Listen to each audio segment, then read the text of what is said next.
شرم کی وجہ سے کہتے تھے کہ یار یہ ٹیسری مسلمان نہیں ہے، اجمیر کہہ دو۔ میں نے کہا کسی مسلمان اور غیر مسلم کی وجہ سے ہم اپنی بولی کیوں بدلے؟ اجمیر شریف کہو تاکہ وہ بھی اجمیر شریف کہے۔ یاد رکھیے کہ کسی کو دیکھ کر اپنی بولی نہیں بدلنا، ہم اپنی نسبتوں کا خیال کریں۔ مذاق اڑانے کا تو فکر چھوڑ دو، اس لیے کہ دیوانوں ہی کا مذاق اڑایا جاتا ہے، لیکن دیوانہ کبھی فکر نہیں کرتا کہ مجھے لوگ کیا کہیں گے۔ عشق والوں کا مذاق ہمیشہ اڑایا گیا، ابھی بھی اڑایا جا رہا ہے، آگے بھی اڑایا جاتا رہے گا، لیکن عاشقوں کو کوئی فرق نہیں پڑتا۔ منافقوں نے صدیق اکبر کے عشق کا مذاق نہ اڑایا، فاروق اعظم کے عشق کا مذاق نہ اڑایا۔ بہرحال تو ہم مدینہ منورہ کو مدینہ منورہ کہتے یثرب نہیں کہتے۔ تو مدینہ منورہ میں حضور کے پیارے پیارے ابو جان سیدنا عبداللہ کا وصال ہو گیا اور وہیں پر آپ کو دفن کیا۔ اور اس کے بعد بتاؤں، آج سے چند سال پہلے جب مسجد نبوی کی توسیع ہونے لگی تو رسول اللہ کے ابو جان کا مزار مسجد کے اندر آ رہا تھا، تو سعودی حکومت نے یہ فیصلہ کیا کہ رسول اللہ کے ابو جان کا مزار نکال کر کے جو ہے وہ جنت البقیع میں جو ہے وہ منتقل کر دے۔ تو بڑے بڑے علماء اور مفتیوں کو جو ہے ان کی موجودگی کے اندر رسول اللہ کے ابو جان کی قبر کو کھولا گیا اور قبر کو کھول کر کے ان کے جسم کو نکالا گیا۔ مفتی اعظم مصر کا بیان ہے کہ وہ اتفاق سے میں بھی اس وقت موجود تھا، تو میں نے دیکھا جب رسول اللہ کے ابو جان کا مزار جو ہے وہ رکھا گیا ہے اسٹیچر پہ لا کر کے، تو میں نے دیکھا اتنے خوبصورت تھے، زیادہ عمر نہیں تھی، ابھی چہرے پر داڑھی کے بال نکل رہے تھے۔ میں نے سوچا کہ میں نے رسول اللہ کے ابو جان کو تو جو ہے وہ ان کی حیات میں نہیں دیکھا، ذرا ان کے جسم کو ہاتھ لگا کر ٹچ کر کے برکت حاصل کروں۔ تو کہتے جب میں نے ٹچ کیا تو جیسے زندوں کو ٹچ کرتے ہیں تو تھوڑی دیر کے لیے خون ہٹ جاتا ہے، پھر واپس سے خون واپس آ جاتا ہے۔ تو 1400 سال کے بعد بھی رسول اللہ کے ابو جان کے جسم کو ٹچ کیا گیا تو کہا ریشم سے زیادہ نرم لگ رہا تھا جسم، سبحان اللہ، کرو تازہ۔ میں کہتا ہوں نبی کے یا رسول نبی کے ماں باپ کو کافر کہنے والوں کو سمجھ میں آنا چاہیے، کیا کافروں کا جسم بھی 1400 سال تک کے قبر میں محفوظ رہتا ہے؟ اور مولوی تیری جسم کو قبر کی ہڈیاں مٹی کھا جائے گی۔ کتنے لوگ ہیں جو مٹی میں مل گئے، لیکن نادان یہ نہیں دیکھتا ارے تیرا باپ مولوی ہو کر کے تیری قبر میں ہڈیاں پگھل گئی اور پگھل جائے گی، لیکن میرے نبی کے ابو جان کے جسم کو دیکھ، 1400 سال کے بعد بھی جسم صحیح سلامت ہے۔ کیا کافر ایسے ہوتے؟ کافروں کے جسم بھی صحیح سلامت ہوتے؟ ارے پاگلو، چوروں کے یہاں ولی پیدا نہیں ہوتا، چوروں کے یہاں ولی پیدا نہیں ہوتا، جواریوں کے یہاں ولی پیدا نہیں ہوتا، تو کافر کے گھر میں اللہ کا محبوب کیسے پیدا ہوگا؟ نعرہ تکبیر، نعرہ رسالت۔ ارے جب غوث پاک جیسے سید الاولیاء کو پیدا کرنا ہوا تو صالح کے گھر میں سید الاولیاء پیدا نہیں ہوا، بلکہ سید الاولیاء صالح نہیں ابو صالح کے گھر میں پیدا ہوا۔ جب سید الاولیاء کے لیے صالح نہیں چلتا بلکہ ابو صالح چاہیے، جب غوث پاک کے والد کے لیے اتنے متقی کا انتخاب کیا گیا تو سید الانبیاء کے والد کے لیے کیسے والد کا انتخاب کیا؟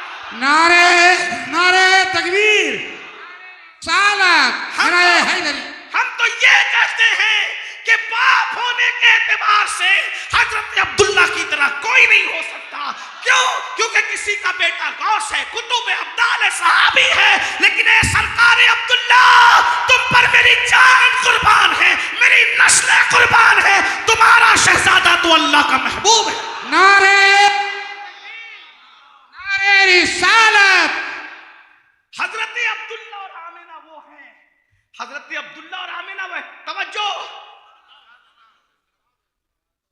بات بہت الگ سمت میں نکل گئی اور ایسا لگ رہا ہے جیسے ابوا اور گنبد خضرا کی توجہ اس طرف ہو گئی۔ سبحان اللہ۔ عبداللہ اور آمنہ کو لوگ کیا جانے، عبداللہ اور آمنہ کو لوگ کیا پہچانے؟ جس کو عرش سے سلام آتا ہے، توجہ، جس کو عرش سے سلام آتا ہے وہ خدیجۃ الکبریٰ جس کی بہو ہے، وہ حضرت آمنہ اور حضرت عبداللہ ہے۔ سبحان اللہ۔